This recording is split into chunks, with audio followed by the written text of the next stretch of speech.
Hello and welcome back to another new edition of Windows and Current Affairs. And today, as we are approaching the holy month, happy Ramadan to all of you and Ramadan Kareem. Of course, Egypt is attaining almost the first rows when it comes to the world's best destinations and top requested places to be visited by tourists and people are interested even online. And as we are speaking of Ramadan and the holy month, of course, there is another totally different type of tourism that becomes booming, not only for Europeans or any type of tourism, but in particular also for people from the Gulf and Arab people, and of course in addition to Americans and Europeans and other nationalities.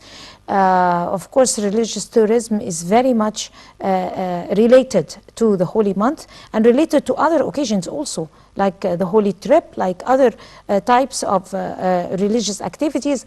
But as we are approaching Ramadan, today we're going to be discussing the religious tourism that also has a lot to do currently, like everything else in our world today, with sustainability and sustainable development and maintaining the 17 SDGs. And this is why we have to be aware by the tourism sustainability. Of course, we have our dear guest. He's going to be here with us in the studio, a prominent expert, Dr. Amr Atef, PhD, Sustainable Heritage, Tourism and Museum Studies, and a travel expert also at the same time. He's very much interested in sustainable tourism, and he's going to give us his intake over the religious tourism in 2022 in light of the COVID, in light of the economic situation and everything that is going on. Good evening, Dr. Atef. Good evening. How are you doing? And Ramadan Kareem to you. Thank you very much. And, let us first talk about the sustainable tourism. Of course, sustainable tourism is a phrase that could only be fit in Egypt because we are the #1 touristic country in the world, or destination, because we own almost 1/3 or more of the world monuments and sites and charming spots and more than 12 types of tourism. What more can I say? So sustainability is very much required, but sustainability on the first place is a type of awareness that we have to learn it first in order to be able to apply it or work with it.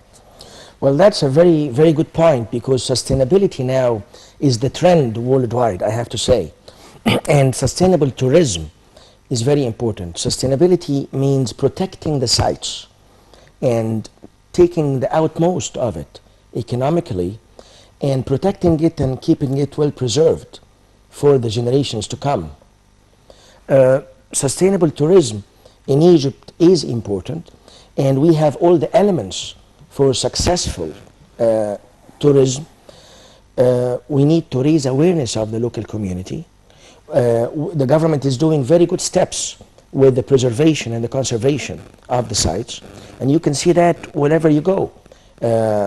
They stopped taking pictures with the flash photography, I mean, in the museums and in the sites, because this flash photography affects the colors of the monuments, so that's a kind of protection.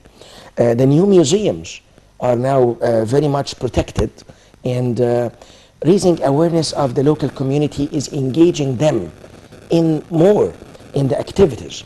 And if we take an example, if we're talking about religious tourism, of course, let's say Al Mu'izz Street, and Al Mu'izz Street is a big Islamic destination in Egypt, and if I would say. It's a big Islamic heritage also. Heritage. Mamluki monuments and Fatimids and Turkish from the Ottoman Empire. So we have to engage the local community more in tourism, and this way they will protect the sites, engaging them by raising their awareness, by giving them opportunities for jobs. We can create restaurants. We can help them accommodate travelers, and this happens in Aswan today. I mean, there are lots of travelers now who don't want to stay in those fancy hotels, and they like to stay with the people. And it's all about people and the experience. They like to have the urban experience. Absolutely. They like to have the urban experience, and so it's all about people. So we need to expand on that. Aswan is a good example. If we did that in El Maiza Street, for instance, there are lots of homes, and people here, when they come here, I'm talking about the travelers, they get impressed with the idea of staying with the people.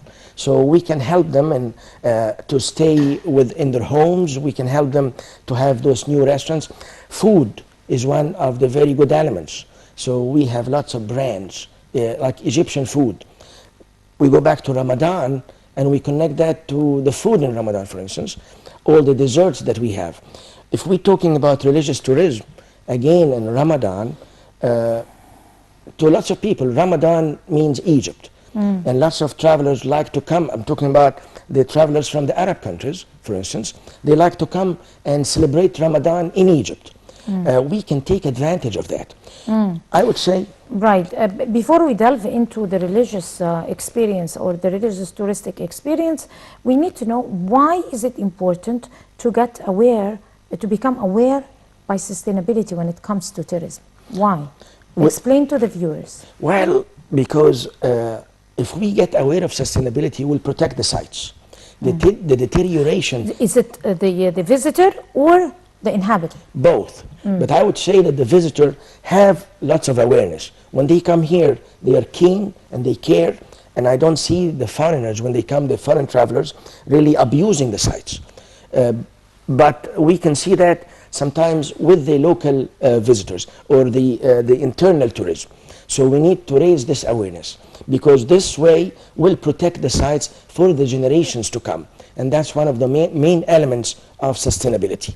Also, we have to keep the sites going in cases of pandemics, for instance, or in cases of crises, world crises. And how can we do that? By encouraging the local community visits or the local tourism. We are 110 million people in Egypt. So let's say with the pandemic, when people are not traveling, I'm talking about outside Egypt. If we encourage the Egyptians to travel, you know, there are lots of Egyptians who travel abroad.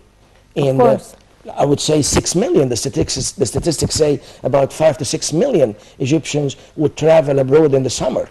If we focused on allowing those travelers, the Egyptians, to travel in Egypt, this will encourage them and will encourage tourism and will protect sustainability in cases of crises and will keep tourism going. And I'll go back to this corona pandemic or the COVID. When people are not traveling worldwide, if we encouraged more Egyptians to travel, that will help and keep the sites going. But at the same time, we need to work parallelly with raising awareness of the local community. First, to tell them more about the country, to let them travel more, and to keep the sites sustained. So this is very good. It works on several elements, I would say environmental and economical, socio-economical and cultural. Right. Now going back to the religious tourism, Egypt's chances of becoming the #1 destination when it comes to religious tourism. Why and how? Well, religious tourism to Egypt is very, Egypt has lots of opportunities.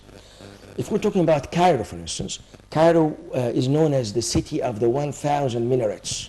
And if you talk about religious tourism, if we talk about element by element, if we talk about Islam, for instance, people come and visit the mosques. They go visit, we have mosques and we have architecture, buildings and mosques and Islamic sites that does not exist anywhere else in the world. I mean, if we talk about Sultan Hassan Mosque, for instance, as an example, the way it's built, the architecture of the mosque. So people would come and enjoy those Islamic sites. If we talk about Christian sites, we have churches, we have places that nobody else has worldwide. And the government has been working on this great project of the Holy Family visit, for instance, the Holy Family route to Egypt. We're talking about 25 stops that the Holy Family made when they came here. We're talking about, Jesus, Mary, and Joseph when they came and visited the country. So Egypt is the first country that Jesus had ate its food outside his homeland. Egypt is the first country that Jesus drank its water out of the homeland, out of Jerusalem, and the first lands that he visited out of his homeland. So it was the first excursion, and then the first, I would say, escaping trip in history. When he left Israel and he came to Egypt, and he stayed in those 25 places, 1,500 kilometers back and forth. So he kept moving. Now the government has made stops in all those sites. Imagine with those 25 stops. Each of them is a miracle in its own right. So how about 25 stops also? If you can relate that also with sustainability, the government is launching that initiative of planting more than 1 million tree Yes. throughout all this route, Absolutely. from the beginning till the end of the Holy Family trip, in order to stand up to climate changes. Absolutely. And because of sustainability of the trip itself, and sustainability of the place, sustainability of the secrecy of those 25 stops. If you like to talk about it. Well, absolutely. I mean, this takes us back to environmental, and this will protect the environment. If you talk about Cairo, for instance, we need to protect it environmentally all the time. Planting those trees this will be like the lungs of those places. Not only this, but it will also help the economy of those sites. 25 places that the travelers would stop. Imagine they would be visiting the sites, we would have services in those places, so that would enrich the economy of those places. Some of them are kind of rural areas, some of them, so that will help the economy of the local community. And if we manage to engage the local community in those sites, so it will be a win-win situation. Egypt has been taking very good steps and has been taking the approval and the blessing of the Vatican for those visits.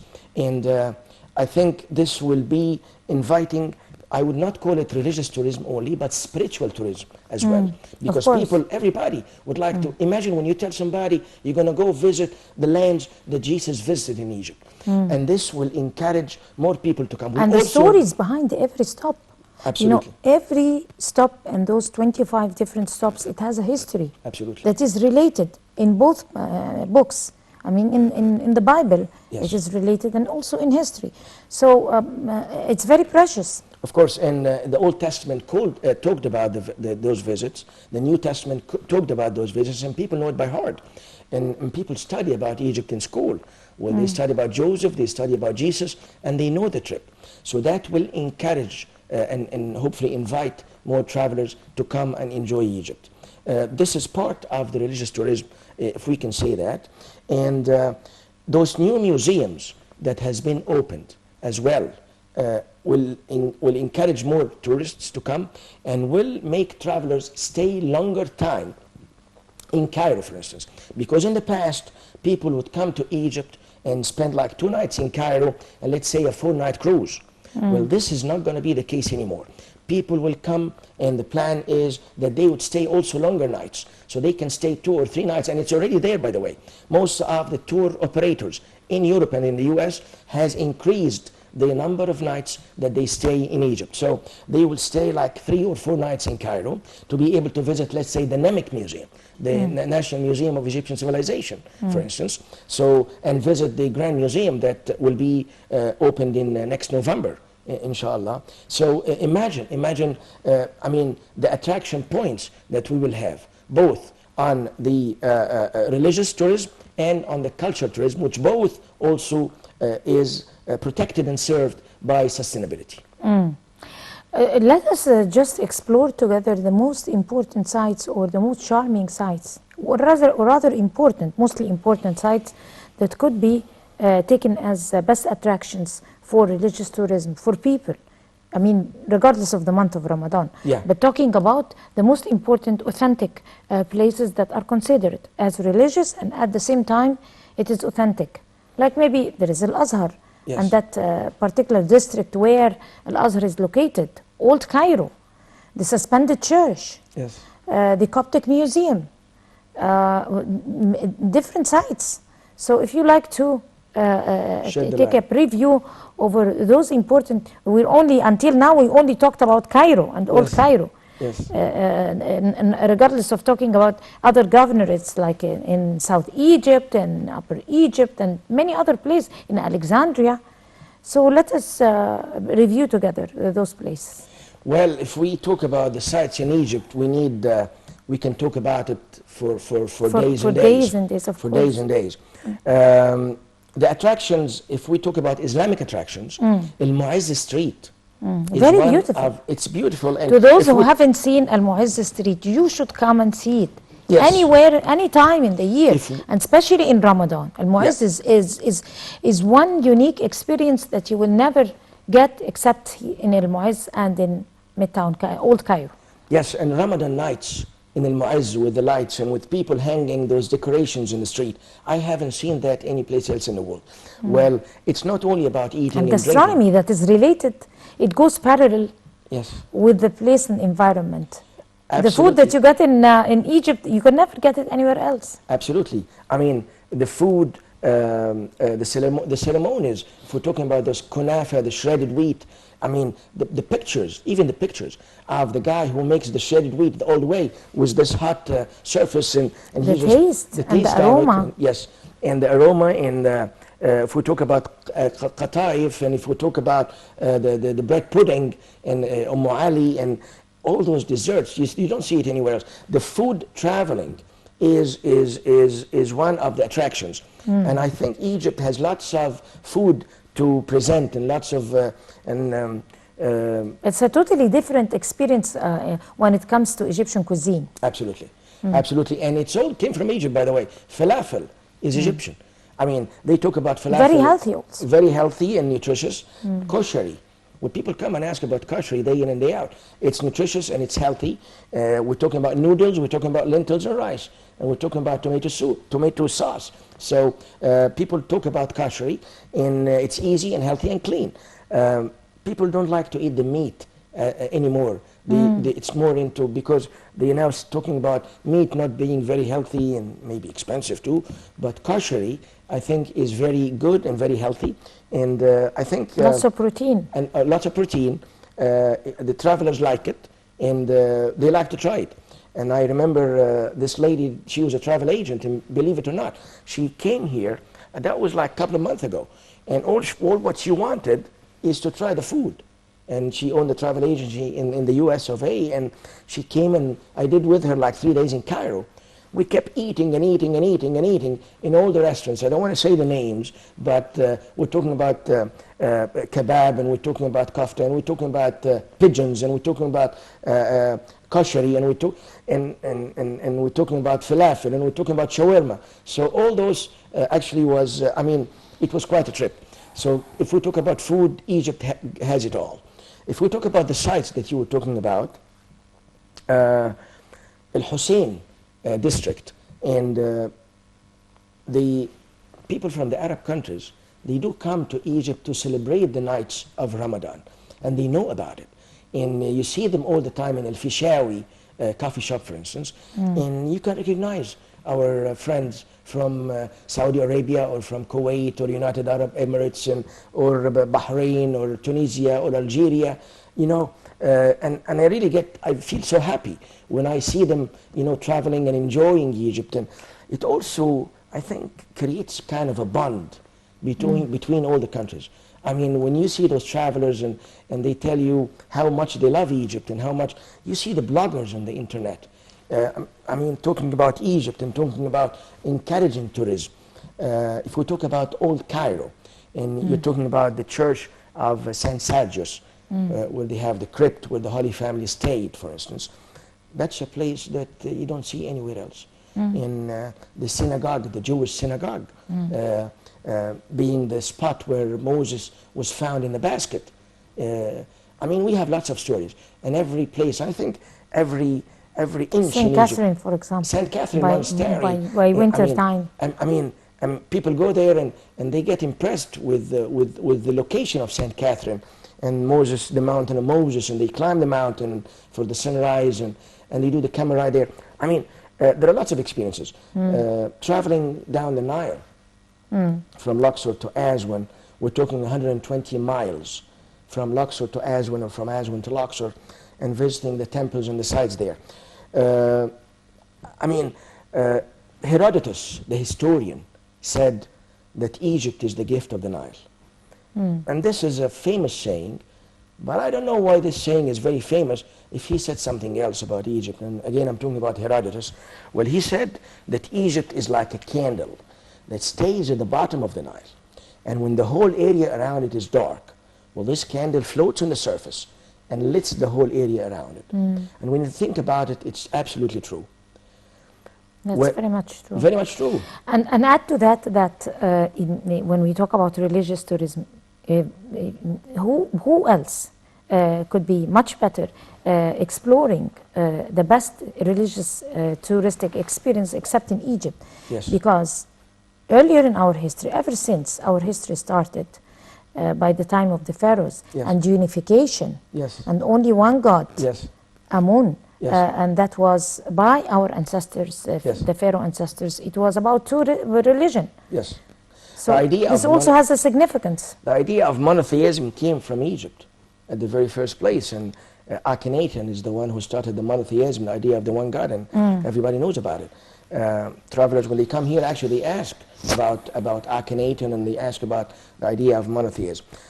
The idea of religion itself and building the pyramids and the story behind building the pyramids. Yes. I mean, the idea of... It's based on a religious experience. Yes, and it's not only a tomb, but it also preserves the body.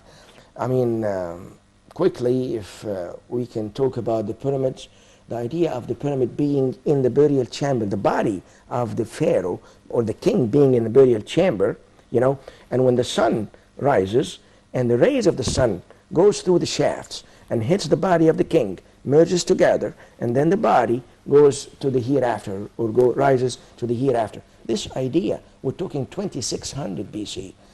This story impresses the people. The Germans, by the way, when they came to Egypt, the Germans, they placed an orange in the shaft of the pyramid of Cheops in Giza. And the orange made its way all the way and dropped in the sarcophagus of the king. You know, they left the orange in the sarcophagus for days, and it stayed in a good shape. The location of the burial chamber in the pyramid, for instance, works as a preserver.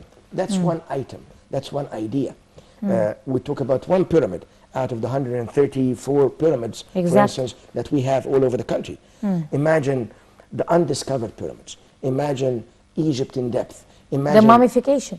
The mummification process that really impresses the people. The idea of mummification, the secret of mummification. And the very popular mummies, together with their belongings, and the idea of reincarnation and having their belongings right beside them, it has a religious source. Of course, and they used to build chapels for the gods in the past, so that the workers, when they are cutting the stones, they are worshiping at the same time. They want to keep them in shape. They want to keep them worshiping and being religious. The ancient Egyptian culture and the ancient Egyptian cult was built mainly on a religious factor. And the civilization of ancient Egypt was built on a religious idea. And that's how they kept and did put people together. I think Egypt is a religious nation by nature. And when we talk about different sites, you'll find always a religious depth behind every site in Egypt, whether Islamic or Christian site or Jewish site. I think we have all those elements. Right. Let us talk, as we are approaching Ramadan, and the spirit of Ramadan. When we talk about the spirit in its own right, nobody else is going to understand the spirit except when he comes over and spend Ramadan here in Egypt. We're going to go to a short break, and we'll come to talk about the spirit of Ramadan, so you stay with us. We'll be right back after this short break.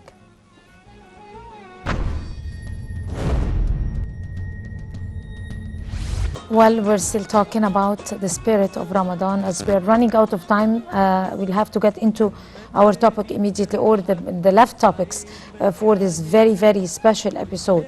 We were talking about the spirit of Ramadan and the religious tourism, and of course, with us is Dr. Amr Atef, PhD, Sustainable Heritage Tourism and Museum Studies, and of course, a travel expert. He's very much interested in sustainable tourism. We were talking about the spirit of Ramadan. I mean, no matter how we keep explaining the spirit in Ramadan here, you can never feel it or touch it unless you come over and have it, feel it yourself and go through it. Talk to us about the spirit in Ramadan. How different is it from other, even Arab countries, who are still Muslim countries and they have their trades in Ramadan? But only Egypt is different. Why? Egypt is different because of the way we celebrate Ramadan. Because of the culture also, the songs. The songs. The songs, Egyptian songs, and that the are related. And the fawazir, and all the